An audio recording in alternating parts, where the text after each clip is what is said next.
టాలీవుడ్ ఇండస్ట్రీలో ఎంతమంది హీరోలున్నప్పటికీ కింగ్ అక్కినేని నాగార్జునకి ప్రత్యేక స్థానం ఉంది. ఇటు డివోషనల్, అటు మాస్, క్లాస్, విలన్ ఇలా ఏ పాత్రలోనైనా ఇట్టే ఒదిగిపోతారు. గత 4 దశాబ్దాలుగా సినీ పరిశ్రమలో తనకంటూ ఓ స్పెషల్ క్రేజ్ సంపాదించుకున్నారు.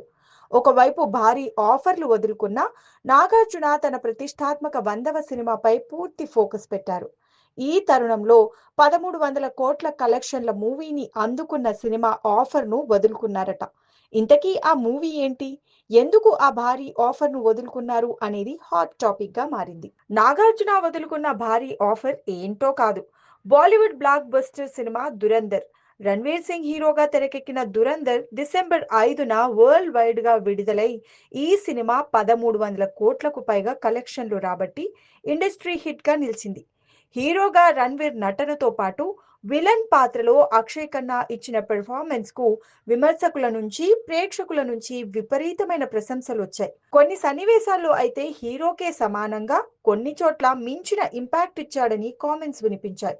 ఈ బాలీవుడ్ బ్లాక్ బస్టర్ సినిమాకు సంబంధించిన ఓ షాకింగ్ న్యూస్ ఇప్పుడు దేశవ్యాప్తంగా సినీ అభిమానుల దృష్టిని ఆకర్షిస్తోంది.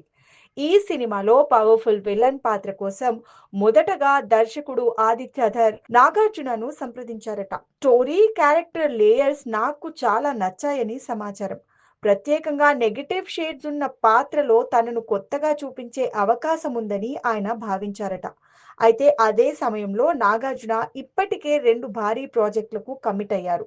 ఒకటి సూపర్ స్టార్ రజనీకాంత్ హీరోగా తెరకెక్కుతున్న 'కూలీ', మరొకటి ధనుష్ నటిస్తున్న 'కుబేరా'.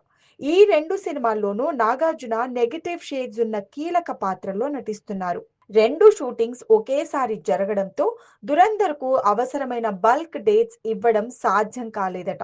దీంతో ఎంతో ఇష్టమైన ఈ ప్రాజెక్ట్‌ను నాగ్ వదులుకోవాల్సి వచ్చిందని తెలుస్తోంది.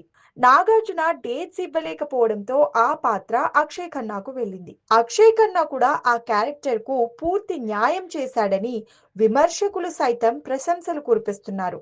అయితే ఒకవేళ నాగార్జున చేసి ఉంటే ఈ విలన్ పాత్ర మరింత పవర్‌ఫుల్‌గా ఉండేది అని ఆయన అభిమానులు అభిప్రాయపడుతున్నారు. అందుకే ఇప్పుడు సోషల్ మీడియాలో నాగ్ మిస్ అయిన బిగ్ ఛాన్స్ అంటూ పోస్ట్‌లు, కామెంట్స్ పెడుతున్నారు. అయితే ఈ టాపిక్‌పై ఎలాంటి అధికారిక ప్రకటన రాలేదు. ఇది సోషల్ మీడియాలో వైరల్ అవుతున్న రూమర్స్ మాత్రమే. ఇక ఇదిలా ఉండగా నాగార్జున కెరీర్‌లో మరో కీలక మైలురాయి కూడా సమీపిస్తోంది. ఆయన 100వ సినిమా 'కింగ్ 100' అనే వర్కింగ్ టైటిల్‌తో రూపొందుతోంది. ఈ ప్రతిష్టాత్మక చిత్రానికి కోలీవుడ్ దర్శకుడు రా కార్తిక్ దర్శకత్వం వహిస్తున్నారు. పవర్‌ఫుల్ యాక్షన్‌తో పాటు ఫ్యామిలీ ఎమోషన్స్ కలబోసిన కథగా ఈ సినిమా ఉంటుందని నాగ్ ఇప్పటికే వెల్లడించారు. ఈ సినిమాను అన్నపూర్ణ స్టూడియోస్ సమర్పణలో మనం ఎంటర్‌టైన్‌మెంట్స్ బ్యానర్‌పై నాగార్జున స్వయంగా నిర్మిస్తున్నారు. ఇందులో ముగ్గురు హీరోయిన్స్ ఉంటారనే టాక్ వినిపిస్తోంది. ముఖ్యంగా టబు, అనుష్క శెట్టి, సుష్మితా భట్ పేర్లు ప్రచారంలో ఉన్నాయి. సంగీతాన్ని రాక్ స్టార్ దేవిశ్రీ ప్రసాద్ అందించనున్నారు. ఈ సంవత్సరంలో ఈ సినిమా షూటింగ్ ప్రారంభం కానుందని ఇటీవల షిర్డీ పర్యటనలో నాగార్జున స్వయంగా స్పష్టం చేశారు.